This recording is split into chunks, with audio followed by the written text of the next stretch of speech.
வணக்கம் மக்களே. நாம் இன்றைக்கி பரோட்டாவும் ரோட்டு கடை குருமாவும் செய்ய போகிறோம். அதுக்கு ஃபஸ்ட்டு மைதா மாவை 1/2 கிலோ எடுத்துக்கிறோம். இதை இப்போ பிரித்து சலித்து எடுத்துகிட்டு வந்துடுவோம். இப்போ சலிச்சுப்போம்.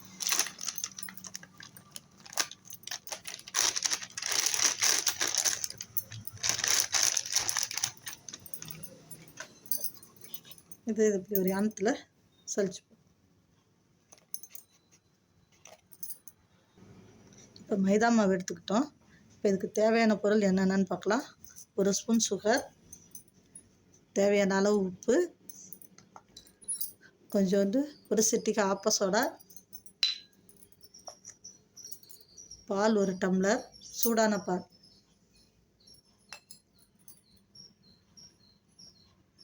ரீஃபைண்ட் ஆயில் தேவையான அளவு, அதாவது சமையல் எண்ணெய். இப்போ நம்ம இந்த சுகர் இதில் போட்டுப்போம்.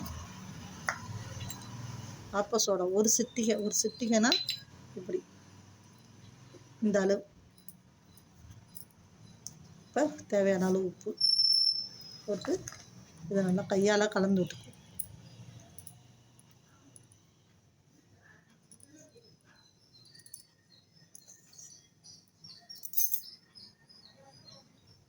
இது நல்லா இப்போ கலந்து விட்டுக்கிட்டோம். கலந்து விட்டுக்கிட்டு இதில் சூடான பால்,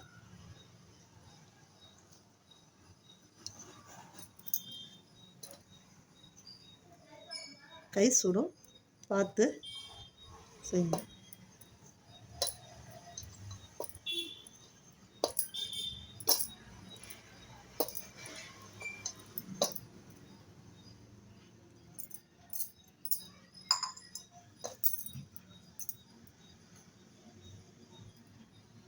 இது மாதிரி கொஞ்சம் கொஞ்சமாக கலந்து விடணும்.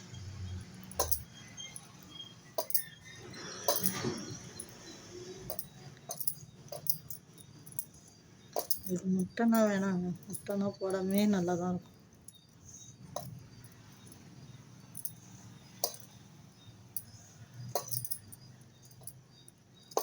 இது மாதிரி கலந்து விட்டதுக்கப்புறம்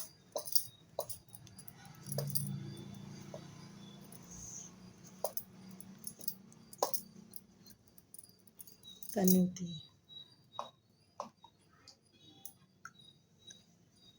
தேவையான அளவு தண்ணி கொஞ்சம் கொஞ்சமாக ஊற்றி தான் நம்ம பிசையணும். ஒரே டயத்தில் ஊற்றிடக்கூடாது.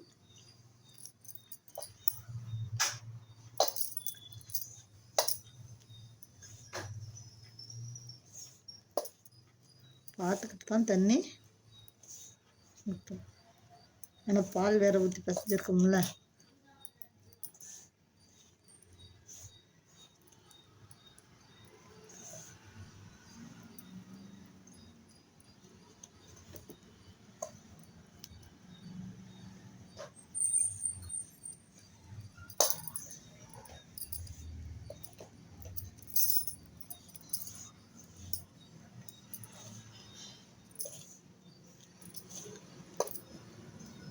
இன்னும் கொஞ்சம் தண்ணி ஊற்றிக்கலாம்.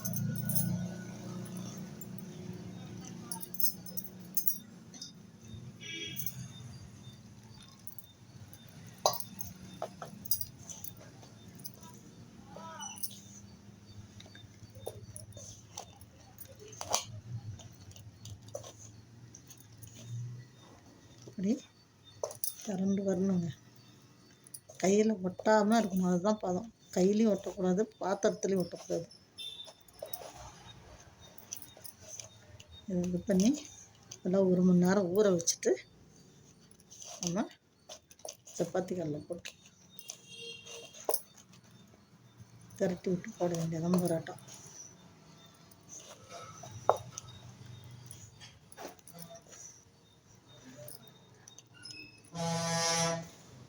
நல்லா அழுத்தி பசங்க, நல்லா அழுத்தி இப்போ பிசைஞ்சு விடுங்க. அதில் இருக்கிற தண்ணியே போதும். இப்படி அழுத்தி அழுத்தி அந்த மாவையும் சேர்த்து பிசைஞ்சிங்கன்னா பதத்துக்கு வந்துடும். தண்ணி ஊற்ற வேணாங்க.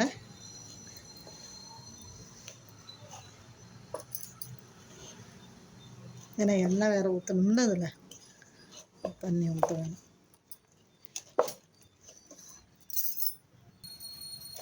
இப்போ இந்த மாதிரி பதத்துக்கு வரும்போது நம்ம எண்ணெயை ஊற்றி பிசைஞ்சிக்கலாம்.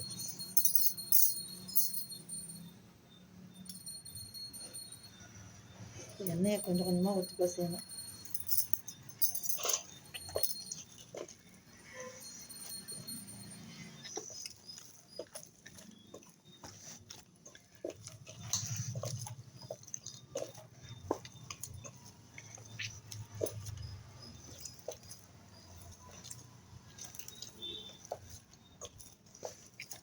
நல்லா ஊற்றி பசங்க.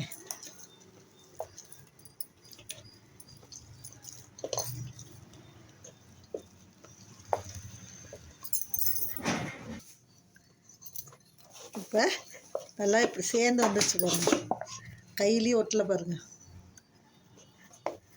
இது நல்லா அடித்து பசையணும்.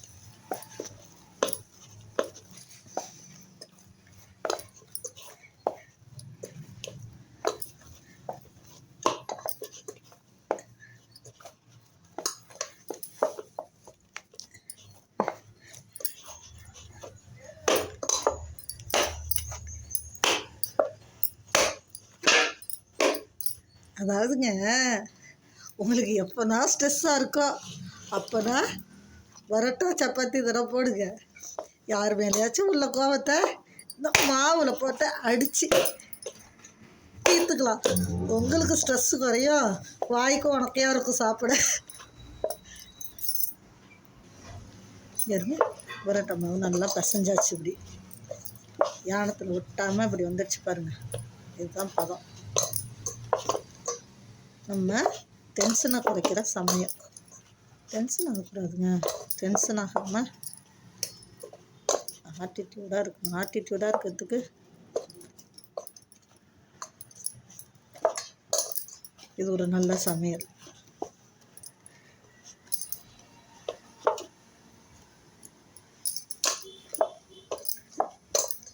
நம்ம கோவம் வரும்போது இது மாதிரி ஏதோ ஒன்று செஞ்சு நம்ம டென்ஷனை குறைச்சிக்கலாம்.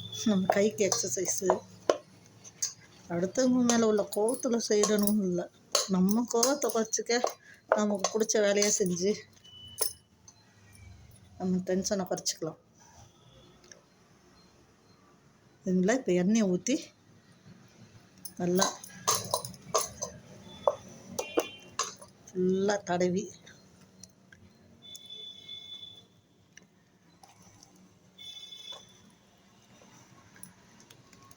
தடவிட்டோம். இது மேலே ஒரு ஈர துணியை போட்டு மூடி வைக்கணும். அவ்வளோதான். ஈர துணி இருக்குது, அதை வச்சு நம்ம மூடி வச்சிடும். இல்லாட்டி பரோட்டா மாவு காஞ்சிடும். இது நல்லா 1 மணி நேரம் ஊறணும். ஊறினதுக்கு அப்புறம் நம்ம பரோட்டா போடலாம். இப்போ பரோட்டா குருமா வைக்க தேவையான பொருட்கள்: வெங்காயம், தக்காளி, பச்சை மிளகாய், காலிஃப்ளவர், பீன்ஸு, கேரட்டு, ஒரு சின்ன மூடி தேங்காய் எடுத்துருக்கேன், பொட்டுக்கடலை 1 கப். இப்போ பொட்டுக்கடலை விட தேங்காய் கம்மியாக தான் போடணும். இதை நைஸாக அரைக்கக்கூடாது, சும்மா குறன்னு அரைக்கணும். அரைச்சி காட்டுறேன் நான். இதை நான் அரிஞ்சிட்டு அரைச்சி வச்சுருப்போம். இந்த காலிஃப்ளவரை பிச்சுட்டு உப்பு மஞ்சத்தூள் போட்டு அவிச்சு வச்சுப்போம். இப்போ காலிஃப்ளவர் மஞ்சத்தூள் உப்பு வச்சுருக்கோம். இதில் காலிஃப்ளவர் மூழ்கிற அளவுக்கு தண்ணி ஊற்றி அரை வேக்காடு வேவிச்சு வச்சுக்கணும். இப்போ இந்த தேங்காய் கூட 1 ஸ்பூன் பெருஞ்சீரகம், ஒரு 3 கிராம்பு, கொஞ்சோண்டு சின்ன பட்டை, கல்பாசி கொஞ்சோண்டு போட்டு பொட்டுக்கொல்லையும் போட்டு குறன்னு அரைச்சிக்கணும். நைஸாக அரைக்கக்கூடாது. இப்போ இந்த மாதிரி ஸ்டேஜ் இருக்கும்போது பொட்டுக்கல்லையும் போட்டு நுணுக்கிக்குவோம். தண்ணி ஊற்றி அரைக்கக்கூடாது, நுணுக்க தான் செய்யணும். இந்த மாதிரி குறன்னு அரைச்சி வச்சுக்கணும். நம்ம இப்போ தண்ணி ஊற்றி வேக வச்ச காலிஃப்ளவரை வடித்து வச்சுப்போம். இப்போ நம்ம அடுப்பை பற்ற வச்சு வானல் வச்சுக்கிட்டோம். காயெல்லாம் அரிஞ்சிட்டு வந்துட்டோம்.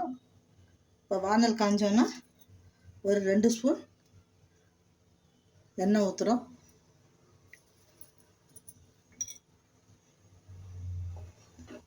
இப்போ எண்ணெய் காஞ்சோன்னா நல்லா காஞ்சிடுச்சான்னு பாருங்கள். காஞ்சிச்சு. இப்போ அன்னாசிப்பூ, மராத்தி முக்கு, பட்டை, கல்பாசி, பெருஞ்சீரகம் எல்லாத்தையும் போடுறோம்.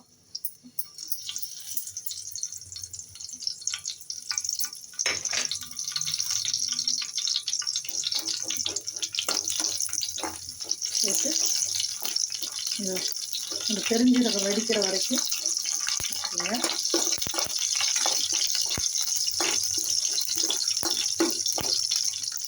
பெருஞ்சீரகம் வெடிக்கும்.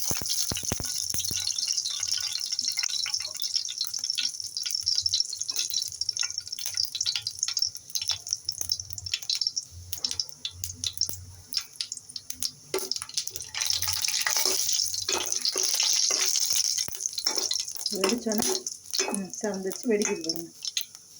இப்போ பச்சை மிளகா,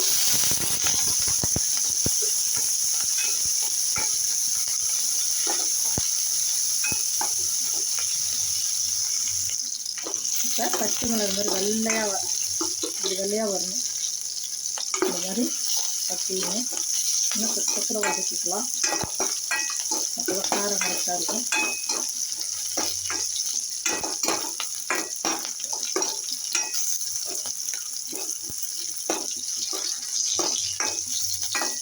இப்போ நம்ம அரிஞ்சு வச்ச தக்காளி இதில் சேர்த்துக்கலாம்.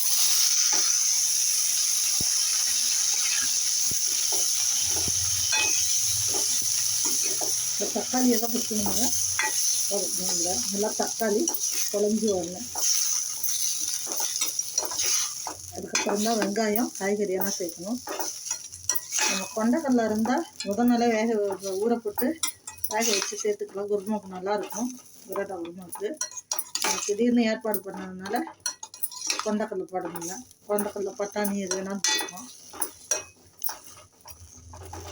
இது தக்காளி நல்லா வதங்கட்டும். ஒரு மூடி போட்டு மூடி வச்சுருவோம்.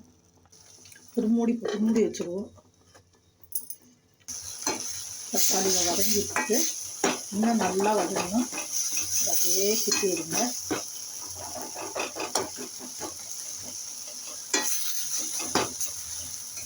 தக்காளியெல்லாம் அப்படி வதக்கிட்டு விடுங்க.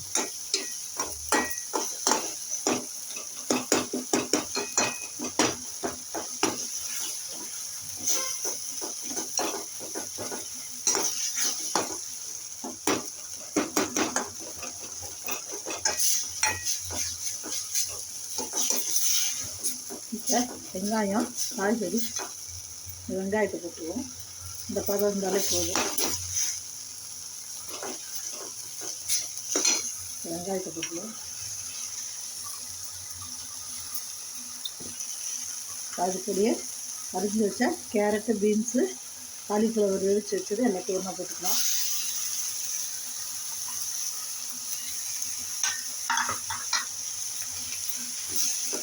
இது நல்லா கலந்து விடுங்க. நல்லா வதங்குதுங்க.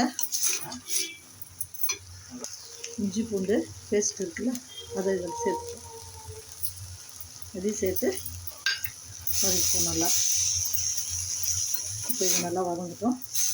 கலந்துட்டு வதங்குது.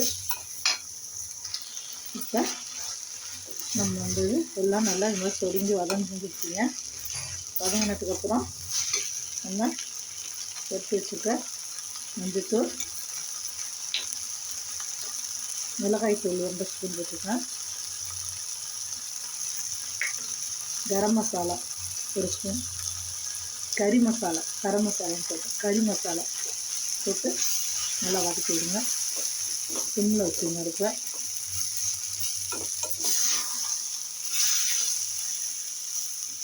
நல்லா வதக்கி விட்டுட்டு கலக்கி விட்டுட்டு தண்ணி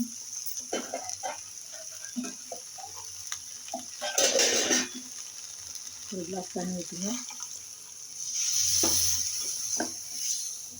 கிளறி விடுங்க.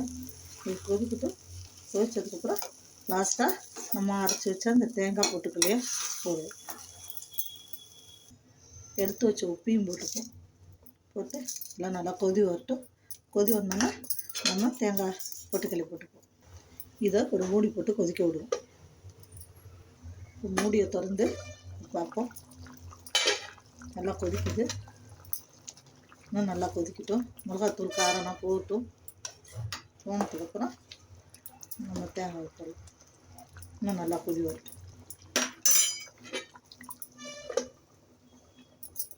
மூடியை திறந்து விட்டா நல்லா கொதிக்குது.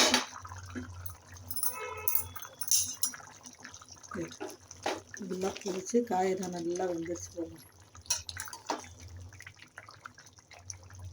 இந்த ஸ்டேஜில் இதை போட்டுக்கணும்.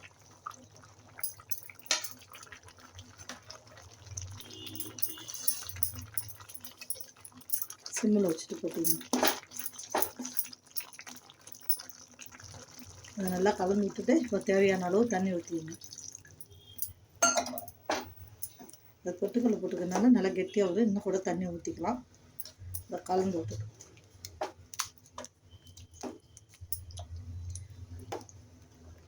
சிம்மில் வச்சுட்டு கலக்கி விடுங்க. பொட்டுக்கல்ல இருக்கிறதுனால டக்குன்னு அடி பிடிச்சிடும். கலந்து விட்டாச்சு. இது கொதிக்கட்டும். இது கொஞ்சம் தண்ணி தாராளமாக ஊற்றிக்கலாம். ஏன்னா பொட்டுக்கல் நல்லா கெட்டியாக போயிடும். இதை வச்சுட்டு அந்தாண்ட போயிடாதீங்க.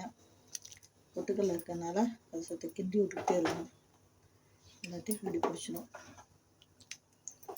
கொதிச்சுன்னா நிறுத்திடலாம். இப்போ குருமா நல்லா கொதிச்சிருச்சு. இப்போ இந்த ஸ்டேஜில் நம்ம கருவேப்பிலை, கொத்தமல்லி, புதினா எல்லாத்தையுமே புதினா கொஞ்சம் கூட போடணுங்க.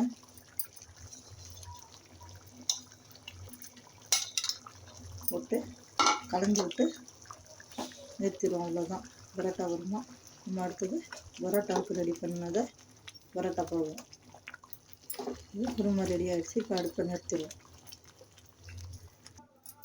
பரோட்டா மாவு ரெடி ஆகிடுச்சான்னு பார்ப்போம். இப்போ இந்த துணியை எடுத்துட்டு ரெடி ஆகிடுச்சுங்க. இந்த பதத்துக்கு இருக்கணும். 1 மணி நேரம் ஊறினா போகும். இப்போ நம்ம பரோட்டா போட்டலாம். திரும்ப நம்ம மாவை அந்த எண்ணெயில் பிசைஞ்சிடுறோம்.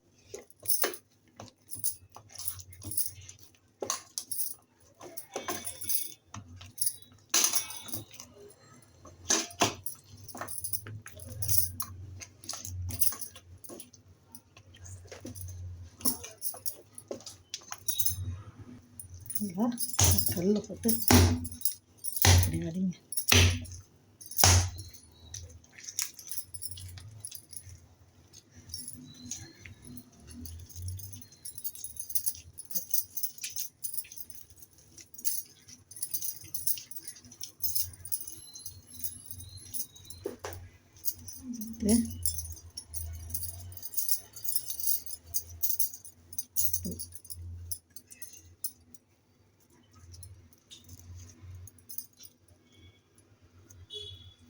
உருட்டி உருட்டி ஒரே அழுத்த வச்சுக்கணும்.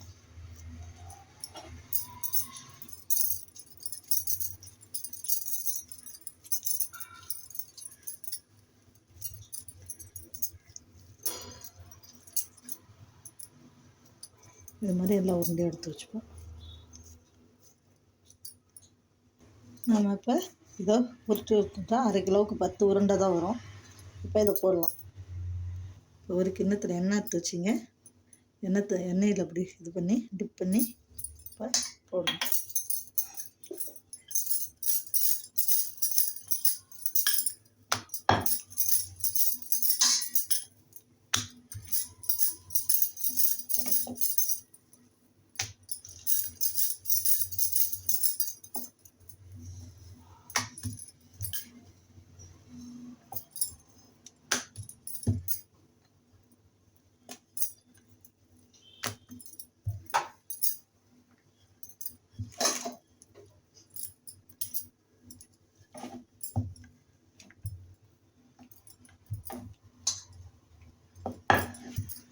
அது எண்ணெய் இருக்கிறதுனால சுட்டு தான் ஆகும். இப்போ நம்ம நல்லா மெலிசாக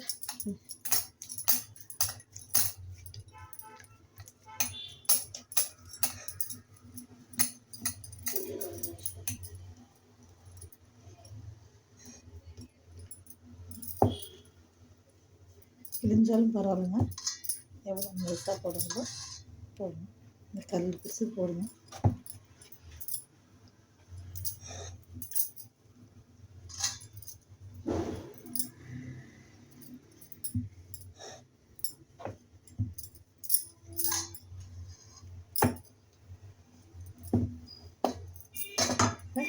போட்டாச்சு.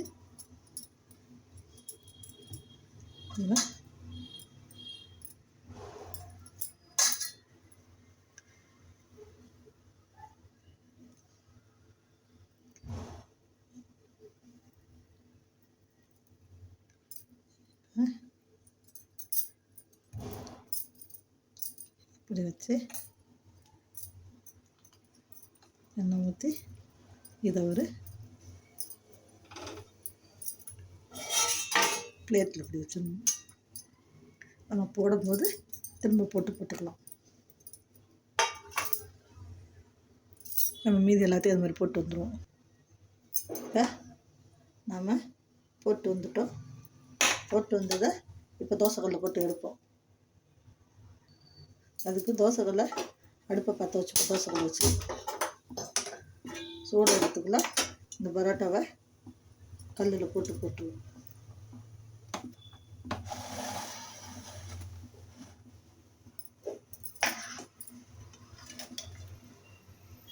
இதை வச்சு கையால் செஞ்சு விடலாம். இல்லைன்னா இங்கே இதாலேயே லைட்டாக தைச்சி விடும். ரொம்ப அழுத்தி தைக்காதீங்க, லைட்டாக.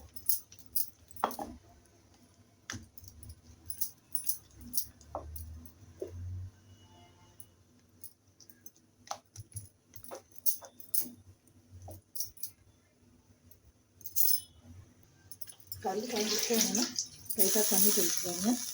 கட்டம் வந்தால் கல் காஞ்சிடுச்சின்னு அர்த்தம். இப்போ கொஞ்சமாக எண்ணெய் ஊற்றிங்க. எண்ணெய் ஊற்றிட்டு பரோட்டா போட்டு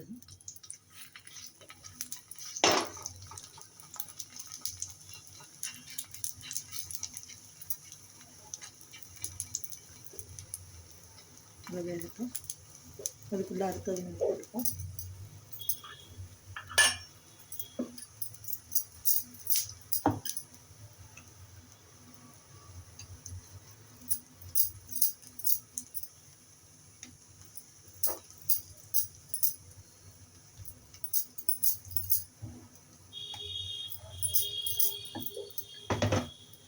திருப்பி போட்டுட்டு இருந்தேன்.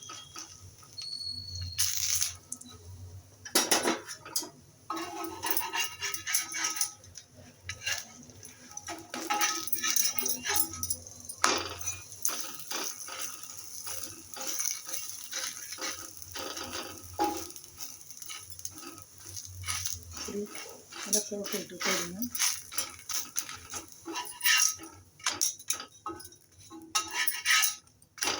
தாளிக்கட்டும். இந்த பக்கம் கொஞ்சம் எண்ணெய் விடுங்க.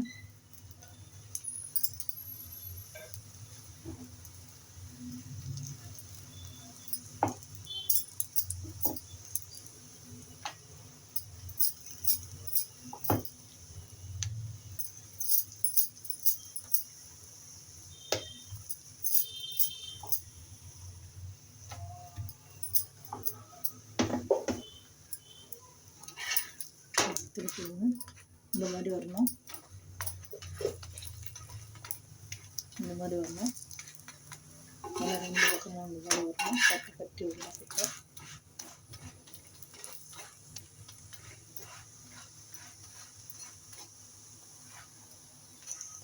இது மாதிரியே உப்பிட்டு வருது. இந்த மாதிரி உப்பிட்டு வரணுங்க. இது உப்பிட்டு வந்தால் தான் பரோட்டா நல்லாயிருக்கும்.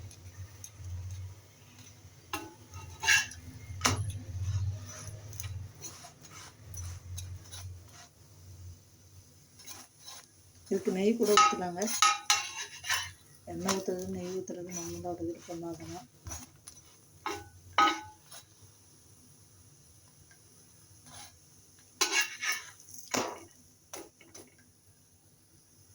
இப்போ இதை எடுத்துருங்க.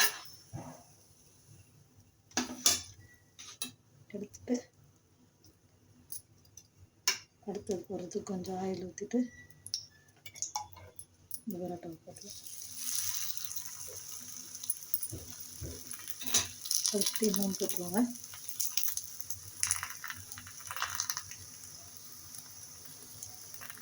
பரோட்டாவை எடுத்து ஒரு கல்லில் வச்சு இந்த மாதிரி சூடோடைய இப்படி அடிக்கணும். அப்போ தான் அது ஏடி ஏடாக வருங்க. சுடும், கை தாங்காது.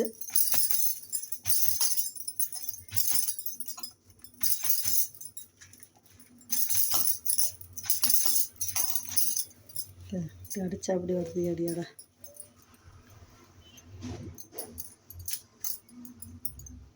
அவ்வளோதாங்க. பரோட்டாவும் ரோட்டு கடை பரோட்டா குருமாவும் ரெடிங்க. நன்றி, வணக்கம்.